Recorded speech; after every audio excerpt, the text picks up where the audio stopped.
This episode is brought to you by Ursa Minor Outfitters. Folks, I'm absolutely in love with my loon mug. It's handmade, it's an absolute piece of art. Whether it's at the office or at the house, people keep asking to check it out. If you're not a loon fan, they also have other beautiful mugs for wildlife fans of moose, bears, and eagles. They specialize in products highlighting the outdoors and local pride through quality design by local artists. They've even started expanding into items beyond mugs, like apparel, dog accessories, and soon candles and more. They also try to partner and highlight other small businesses, and in some cases, forego profits in lieu of charitable giving to help their community, such as the dog rescue. So check them out, UrsaMinorOutfitters.com, and enter promo code HikesMikes10 at checkout to receive 10% off your order. And for our four-legged hiking partners, they also have a portable silicone dog bowl and also a sweet over-the-collar dog bandana. Go check them out, UrsaMinorOutfitters.com, and don't forget to enter promo code HikesMikes10 at checkout to receive 10% off your order.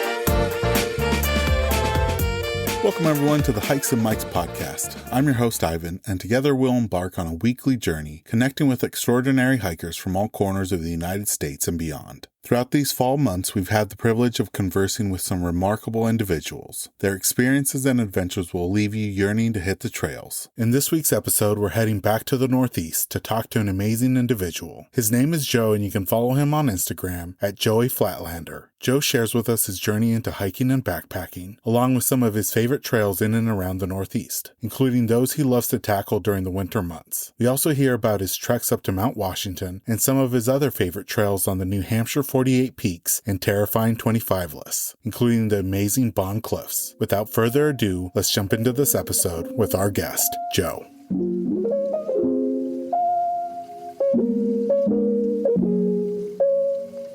Welcome everyone to the latest episode of the Hikes and Mikes podcast. I'm really excited about this episode because we're going back to the Northeast to talk to an amazing individual. His name is Joe. He's going to be sharing about what it's like hiking in his neck of the woods. Joe, thank you so much for coming on the podcast. We always like to start off by asking our guests to share a little bit about themselves and how they got started hiking. Absolutely. Well, listen, thank you for having me. This is my first podcast, so this is a cool experience for sure. But anyways, I want to say my love for the outdoors started as a kid. I was always outside, street hockey, kickball, we weren't allowed to hang out inside if it was a nice day out. So it started there. We were city kids, so we were probably 20 minutes north of Boston. And my father did his best. He brought his family camping on weekends, and sometimes the tent just went up in the backyard and we had the neighborhood kids come over. But they did our best. I mean, at that point or at that time, vacations were expensive, right? So camping was a cheaper option, and it got us all together and we had a good time. Fast forward to high school, I remember there was a trip that they had planned where they sent a bunch of kids, and a lot of them were troubled kids, and they went with the police officers up to the White Mountains in New Hampshire. And I had never heard of it. I didn't think I had ever been there before, but my wrestling coach said, "You're going. I'm signing you up. You got to stay in shape for wrestling." So they sent us to, REI, the backpacking store, and we had a list of things we had to buy. And we went, and I think I did 3 days with them, and I had a blast, but it was a workout. I mean, this was my wrestling coach telling me, "You're going hiking." Wrestling practice is one of the hardest things I've ever done. So I couldn't imagine what it was going to be like, but it was unbelievable. Then, life rolls around. I got married. I had 3 little girls. I was buying houses and weddings and baby showers. When you have kids, the hobbies go away for a little while. And then we went through a divorce. I had a tough divorce, and I needed something I felt like a failure, right? I had let my kids down and the marriage, and I needed to feel good about something. I was at work, and I think my friend saw it in me. And one of the guys, Timmy, was talking about hiking and making it sound like it was the hottest thing ever. I'm an alpha male, and I needed to feel good about myself. So I said, "You know what? Sign me up." And that was it. Off I went, started doing my hiking, and I haven't turned back. Yeah, and I'm really excited to be able to speak with you about some of your adventures because you hike all 4 seasons. Like, rain, snow, it doesn't stop you. And, we're recording this at the end of the summer hiking season. And, I'm asking all the guests this season, how was it this summer? So the summer is great. I enjoy hiking in the summer, but it's always funny. I actually enjoy winter hiking a little bit more. You don't have the bugs and the views are different. You're carrying more gear in your bag. To me, I actually enjoy the winter hiking a little bit more. So the summer's always great, right? The views are beautiful and nice weather, and you can hike in a t-shirt, and the water's more refreshing, right? Everything's nice, but winter hiking is really what I enjoy the most. You really display it on your Instagram feed, and there's a couple pictures and reels that we'll get into of you doing some fun things on the trails with the snow, and it adds a different layer of uniqueness to a place that might seem familiar, but seeing it covered in snow, it just adds another layer to its beauty. Absolutely. It's cool how the trails I mainly stay on, which is the 48 peaks, right? The 48 4,000 footers in New Hampshire. Most of those trails are the snowshoers go out there first. And if you're hiking, winter hiking, you're bringing your snowshoes anyways and just praying that someone already broke the trail out. But you end up with what's called a monorail. And it's from everyone packing down that snow with their snowshoes. Instead of summer hiking where you're doing step ups over rocks and scrambling, using your hands and your feet, you end up with this luge type trail that goes to the summit and it's just packed down ice. So you're in micro spikes or snowshoes to keep traction. But if you were to stick your pole in a foot off trail to your right or left, your trekking pole could go down 4 feet. You know what I mean? So the signs that are normally eye level, 6 foot high, when you get up there in the middle of the winter, they're at your ankles, so it's really cool to see. It's dangerous, bathroom breaks and stuff like that. When you got to get off trail, it's tough. You can go down to your, most of your leg is buried. I think I saw it on one of your reels, but you did a pretty fun experience on the way down rather than hiking down. It was like a human bobsled. You guys were just going down the trail. On your butts, butt sledding. Yeah, the butt sledding.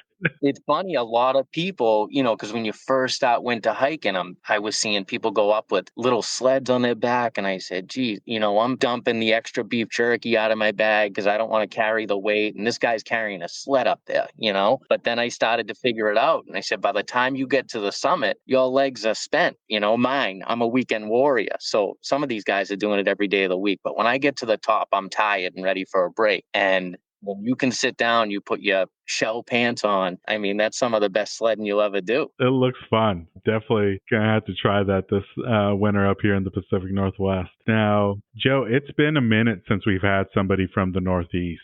I wanted to ask you, how would you describe the hiking scene in and around your local neck of the woods? So where I'm 20 minutes north of Boston, when I started hiking, I was looking for, camping reservations and break hot and little patches of woods that I could throw together loops. And, it's tough around Boston. But just north of me, probably an hour and a half drive up in southern New Hampshire, they have Mount Monadnock, which is their claim to fame is it's the second most hiked mountain in America. And it's only an hour and a half away. The closest trails in the White Mountains is probably a 2-hour drive to Franconia Notch area, which are some of the bigger, more famous hikes that people know about. So between that, you work your way up the ladder. And I started with the smaller areas, then started with Monadnock, worked my way up more north and they have the Belknaps, which is another nice loop trail. You can put together a couple peaks, but they're all like 1,000 feet elevation, so nothing crazy. And then from there, I dove into the Lists, which is the big thing in New Hampshire. That's the New Hampshire 48 4,000 footers. And there's some above that, obviously Mount Washington, 6,500 feet. There's Lafayette is over 5,000. There's some above that, but for the most part, it's a list and people just run right through it and hit as many as they can. And then you have the crazy ones who are doing it in every season, in every month.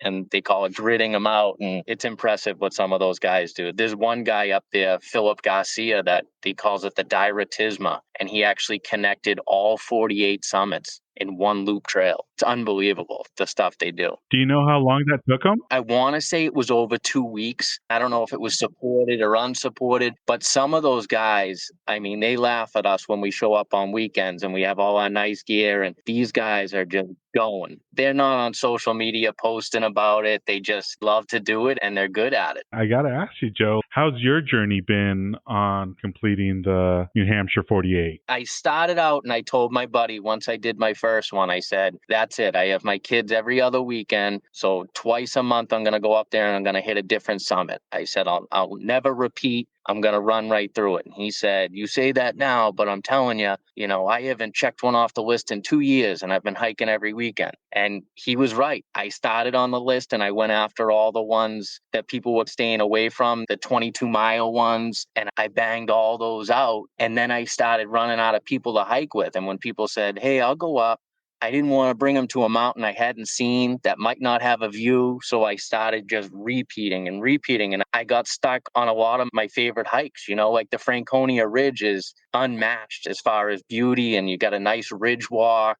So every time someone says, can I go up with you? I'd love to do it. I don't want them to be disappointed. So I bring them to my favorites. It could take me at this rate another year to get them all done. But there's a couple that, there's not even a view at the summit. So I don't know if I'd make the 2.5-hour drive to do something like that. I'm sure at some point I'll finish the list. But for me, it's just become just get out there and hike and do the terrifying 25 list, which is another one out there. I like doing those. I did Washington a couple weeks ago. There's a lot of good ones. I don't want to rush through it. And I got to ask because the name caught my attention. The Terrifying 26? What's that about? The Terrifying 25 is a list of trails that they put together. And I don't know if this is the whole hiking community or just New Hampshire, but New Hampshire has a lot of lists. This one is 25 trails in the White Mountains that are a little bit more extreme. I did Mount Moosilauke, which is a couple thousand feet elevation gain, but there's a trail called Beaverbrook Trail. It's 2,000-foot elevation gain in the first 2 miles. It's a workout, and you're going up a waterfall on the side. So you can imagine in the wintertime or just with ice on the rock, you're in micro spikes or crampons, and there's rebar that they ran into the boulders and built-in wooden steps on the side of the stone because it's so vertical.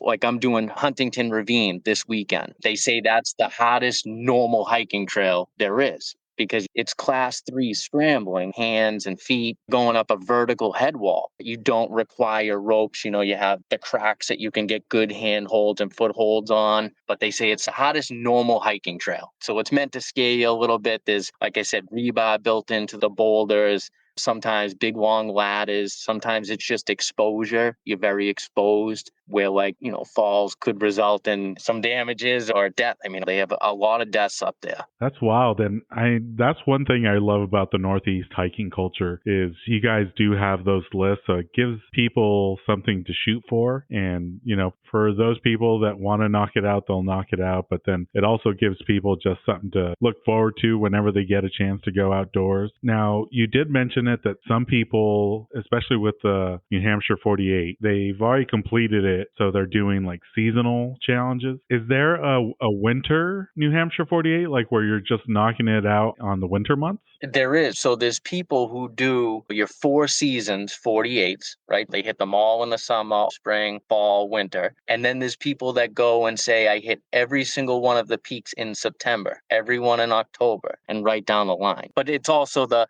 very first thing you say to someone on trail or, at the local bars or restaurants after the hikes is they'll say, are you listening? What are you on? What are you chasing?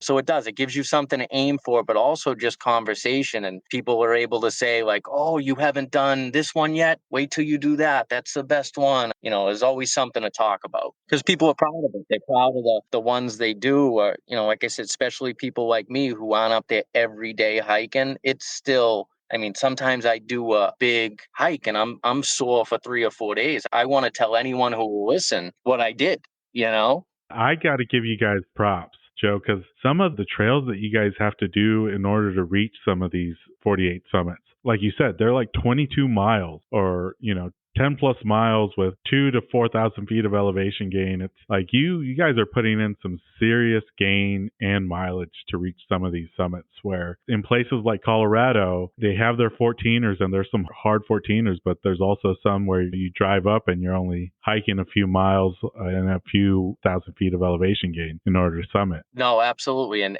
I don't know if you know this, but we're not known for the switchbacks either, so they send straight up these things. And, as people on the AT, that's 2,200 miles from Georgia to Maine. And most of their people who don't finish end up dropping out in New Hampshire and Maine. But I follow a lot of these AT guys, and when they get to New Hampshire with a backpack on their shoulders and it's weighing them down at the end of the hike, that's where we lose a lot of them, is up this way. Yeah, because I went up to the Northeast for the solar eclipse in April, and I was looking at some of the local trails, and I was like, where are the switchbacks? So I'm glad you mentioned it, because I was like, this is just straight up. Like, there's no switchback. There's no switchbacks at all. And it's, a couple here and there, they like to trick you. Like you think you might be getting some, but they do. They throw you right up them. And that's another thing you're constantly telling people who say, oh, you're just going for a walk in the woods. And you say, this isn't just a hike you bring the dog on to get, to clear your head. You're going straight up, everything on your back included. And that's why I like the winter hike. And you just, 1 liter of water is 2.2 pounds. And I'm leaving with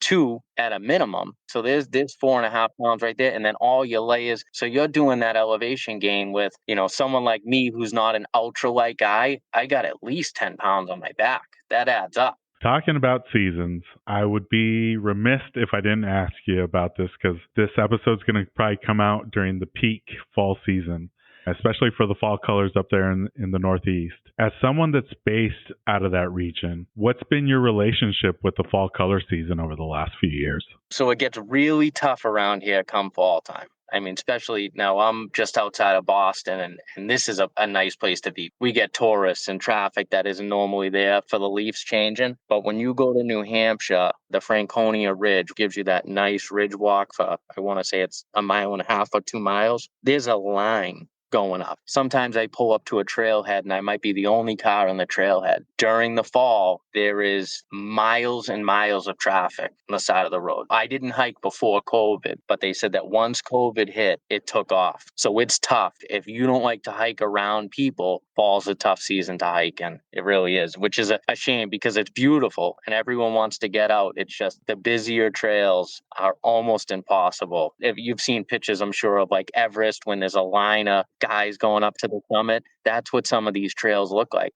And it's tough. You just, saying, all right, go ahead, you can get ahead of me. And then you're passing them 2 minutes later and you're just going back and forth the whole way up. So it's tough. I don't mind it. I like people. I like talking. That's half of it for me. But for the people who are getting out there to be alone and taking the views and all that, it's not the season, unfortunately. Does it get any better on the weekdays as opposed to the weekends? So that's what a lot of people will do, is take a day off from work in the middle of the week and head up there. If you know the area, there's a million places you could go and get the nice views, but there's a lot of big name places like the Artist Bluff, which is a short hike to get to and it's amazing views. Franconia Ridge is a really popular name around here. Everyone knows it. Even non-hikers know that. Everyone runs to that. So if you're from the area, there's plenty of places to go. But if you're online searching the best hikes in fall season, you're going to end up standing in line and adding 2 miles to your hike when you got to do the 2-mile stretch on the highway to get to the trailhead. Oh, that's true, because the trailhead's going to be completely packed, probably even before sunrise, I imagine.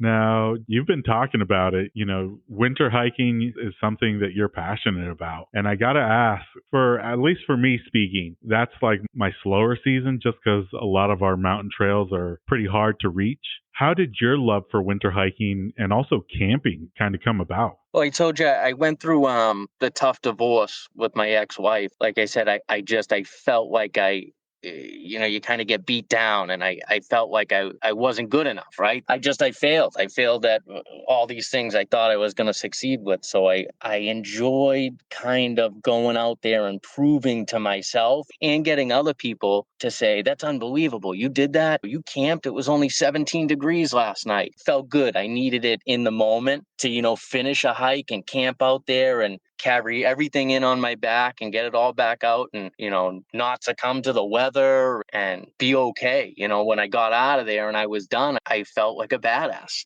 And anyone you told would tell you the same thing, like, good for you. That's crazy. I would never do that. And it's just a good feeling to do something that a lot of people would not go near, would say, that's not for me. No, thank you. I'd rather sit at home and watch football, and I'm out there camping 17-degree weather, And I think that's one of the beauties of hiking is it allows hikers to kind of realize their potential, because sometimes we set our own limitations on the trail, like, oh, I can't do this trail, it's too much gain or mileage. But then you have that crazy friend that convinces you to do a trail you might not necessarily do on your own, and you realize, oh, this wasn't as bad as I thought. Or I tell everyone, I was telling my mother a couple weeks ago, she was asking the same thing. She said, why do you like it? And I said, Ma, I'll find a shortcut in anything. But in hiking, once you get in there and you're 6 or 7 miles in and you've climbed up, 3/4 of the mountain, or you're at the top, you can't just hit a button and leave. You got to get out. If I go to the gym and I'm on the leg machine or doing bench presses, when I start shaking or I'm dripping in sweat, see you later. I'm going to go home and take a shower and it's over. And that's just who I am. And I think you have to kind of know your faults, right? And be self-aware. And hiking, you just can't do that. If you get out there, you got to get home. So I kind of just commit and you slap everything on your back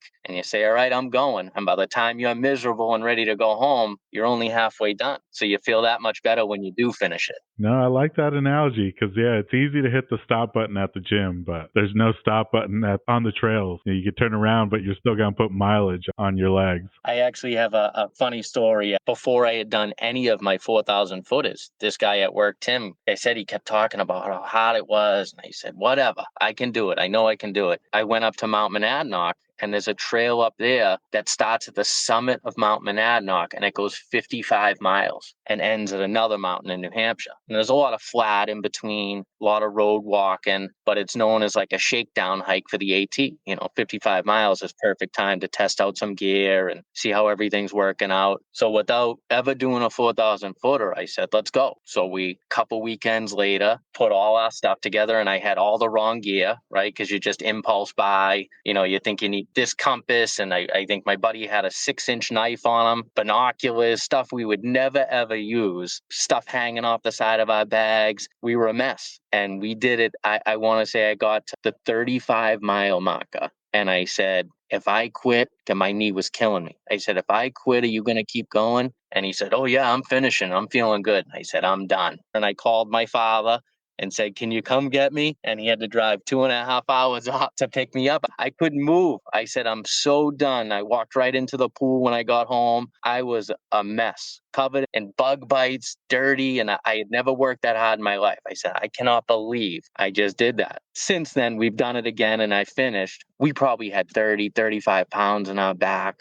Like, we just had no idea what we were bringing, or the right food, the right layers. I had everything in my bedroom went in my backpack. And I'm always curious especially with backpackers, like, what's your pack weight now? So I'm much lower now. Once you start with getting into the lighter stuff, a lot of people do alcohol stoves instead of canister stoves. My sleeping pad is a Nemo Tensor. I think it's like 19 ounces or something. Once you start counting ounces, it drops rapidly. Once you have the right layers, you have micro fleece Summit hoodies and an Arc'teryx jacket that weighs nothing. Once you start knowing what to buy, my bag right now, I could do an overnight and probably stay around 15 pounds. Your ultralight guys have a fraction of that, right? For someone like me that's gonna, like, you can't really afford the super light stuff. That happens to be also the most expensive stuff. You save where you can. Like, my sleeping bag's not the lightest one going, but I don't want to spend $500 on a sleeping bag. So I deal with what I got. I went lighter on my sleeping pad, and really just knowing you don't have to carry 2 liters of water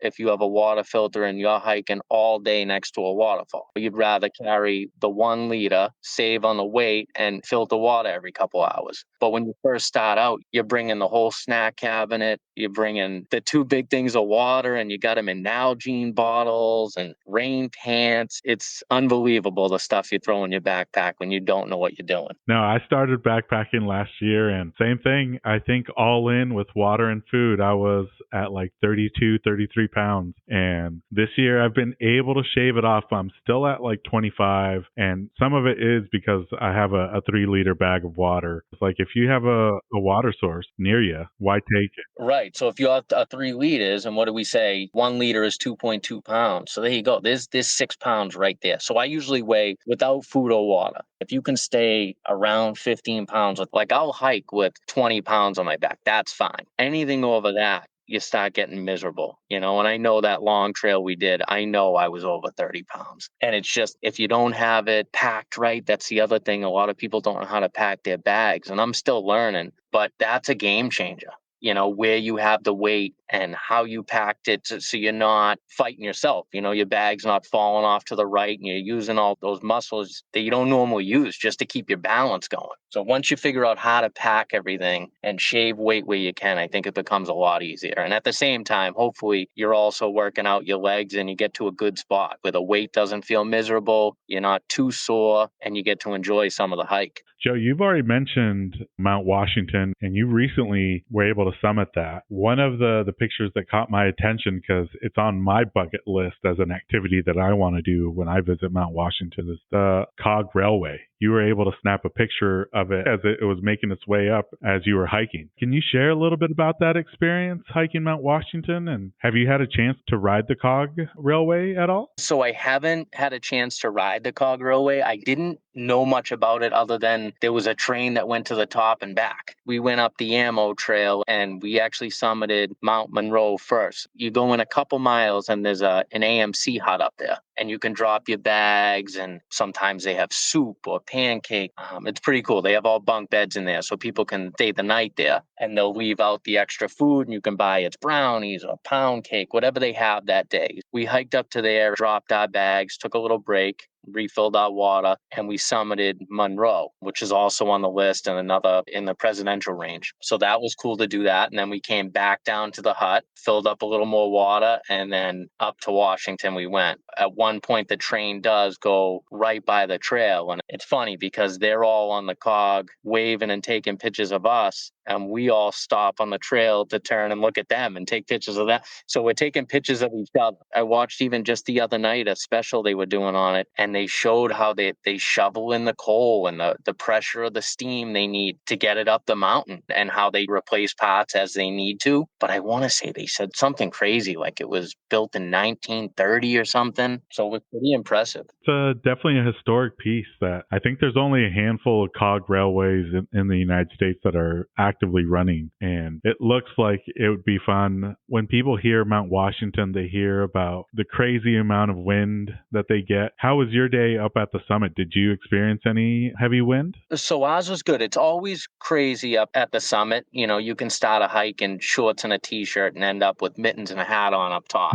So Washington, we were okay that day, but where I'm looking to do it this weekend, and now we're into that season where, Mount Washington has the second highest recorded wind speeds ever, right? So it was 232 miles an hour or something like that. And they say it's because of the way the wind comes in, nothing slows it down before it gets to the top of the summit. It's a recipe for disaster, and they have crazy winds up there. I haven't experienced that on my last hike. We'll see how this one goes this weekend. September, October is when you start really having a prep for 2 seasons in your bag. Said you're starting in shorts and a t-shirt, but by the time you get to the top, you don't know.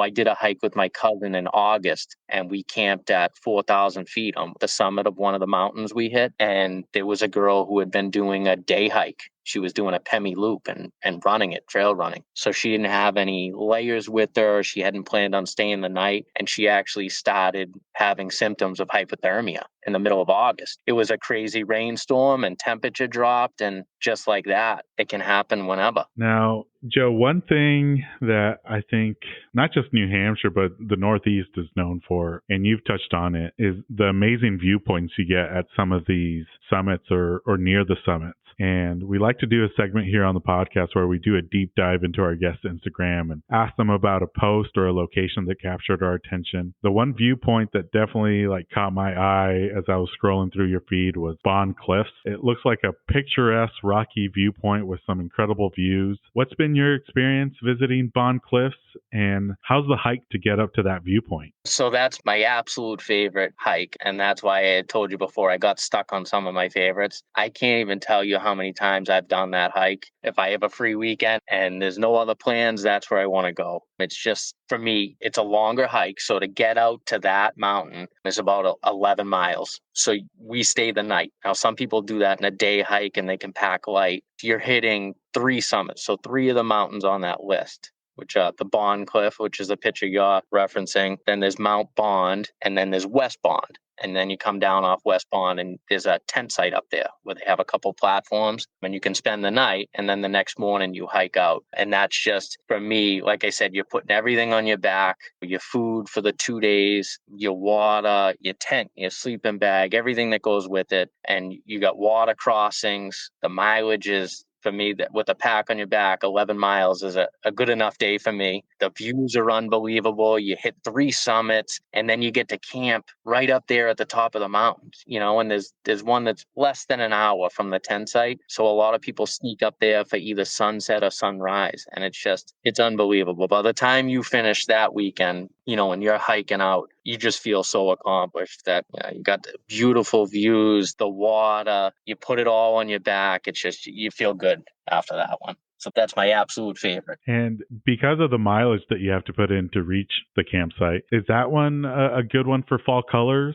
Because it does require a little bit more effort, so maybe not as much foot traffic on it? Yeah, any of the longer hikes, the crowd's going to thin out a little bit. I think a lot of the tourists that go up there, sometimes they get into trouble, but I think there's a lot of people that are just pulling off the highway. It says 4-mile hike and they're going for it, which is dangerous if they don't have the equipment. A mile up there when you're going straight up is equivalent to 2 miles on flat land. A lot of the traffic during that season thins out a little bit when you go further out, right? No one's pulling over for an 11-mile hike if they don't know what they're getting into, or you hope not. And do you have any other favorite viewpoints in and around the region that you like to check out? I would say Bond Cliff's my absolute favorite. I would say second to that is Franconia Ridge, only because that's another one where you work for, and by the time you hit Little Haystack on the right side. We saw a black bear up there last time, which was awesome, on the ridge. You hit Lincoln, North Lincoln, and then Lafayette at the end of the loop,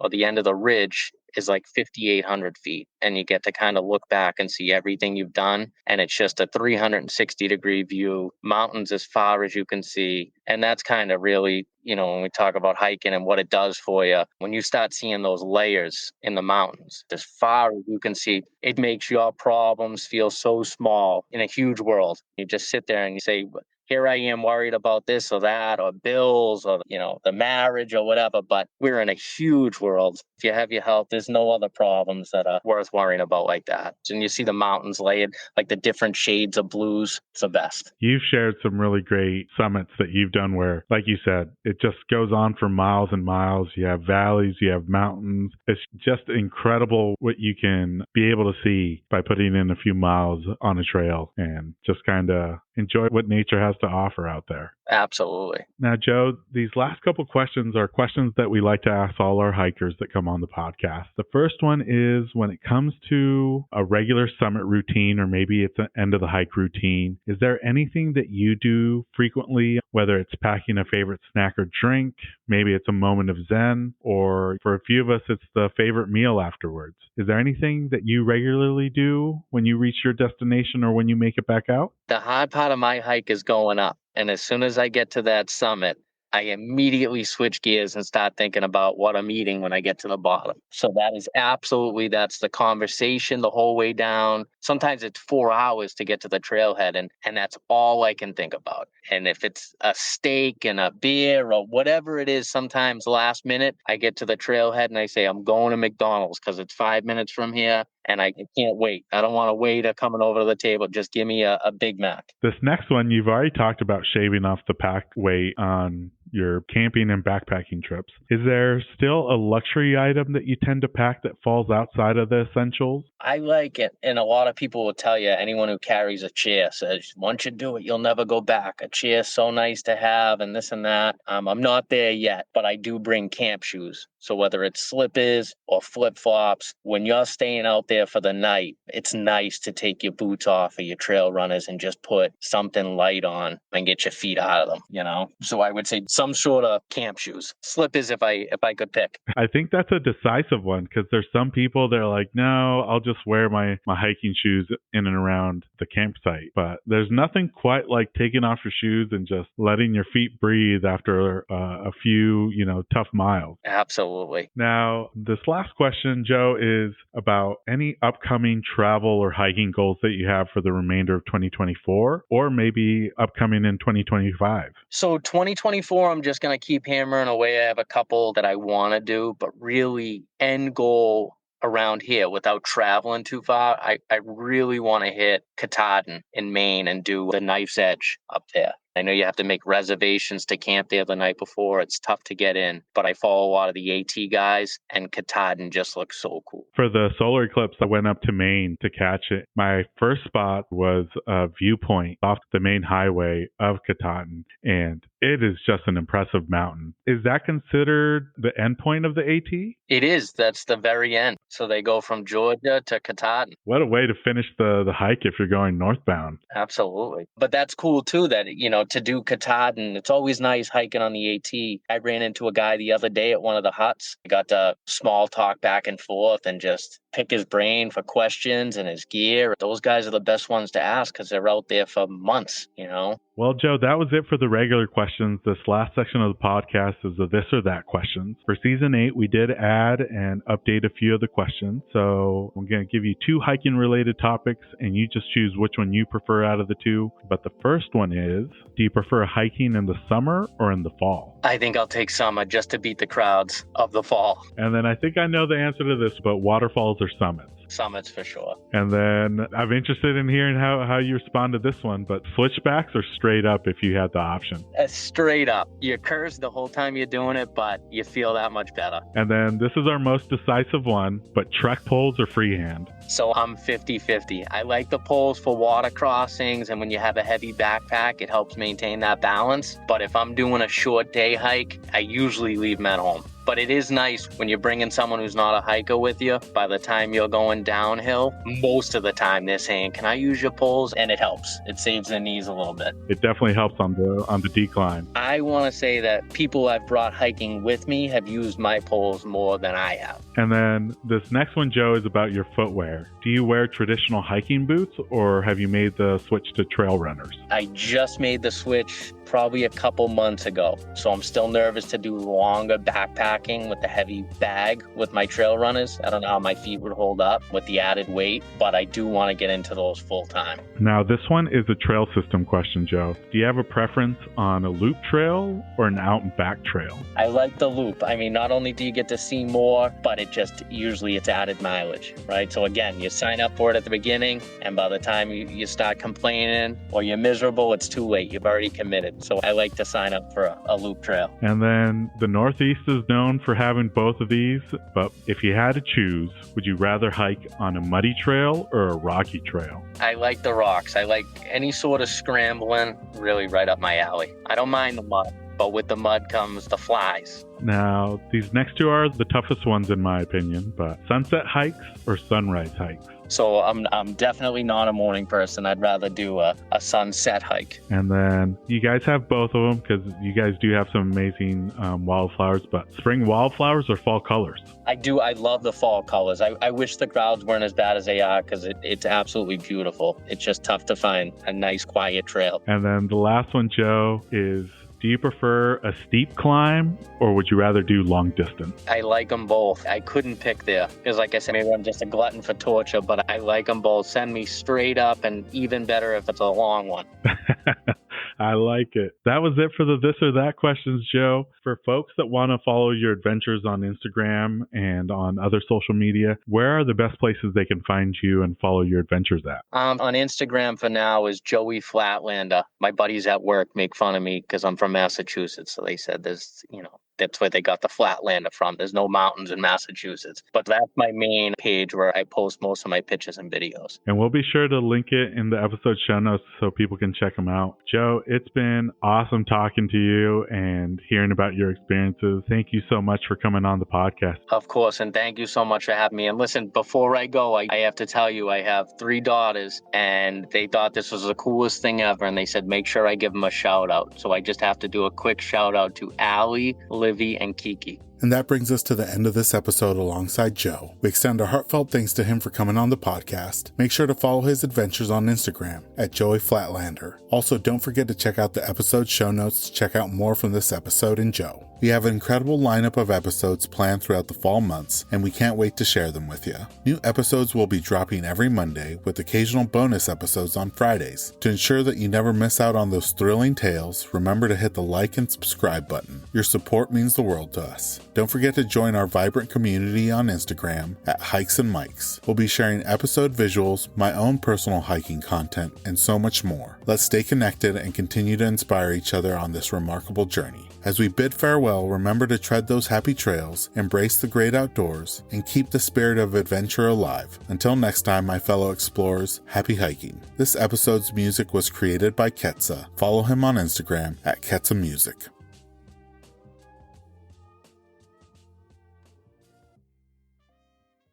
Hey everyone, hope you've all been enjoying the trails this summer. I gotta be honest, leading group hikes is a blast, but capturing all the amazing memories can be a challenge. That's where our new podcast sponsor, the Cameo Journal, comes in. This thing's built for travelers and hikers by fellow adventurers. It's a pocket-sized rugged journal designed for you to collect up to 100 entries from all your trail mates, your life guests, and anyone else you meet along the way. Basically, it can be a guest book for your travels and an awesome keepsake. Logan over at the Cameo Journal is a backpacker himself and put all his love for travel into the design. So if you're looking to level up your hiking adventures, head over to thecameojournal.com to grab one not just for yourself, but for your crew too.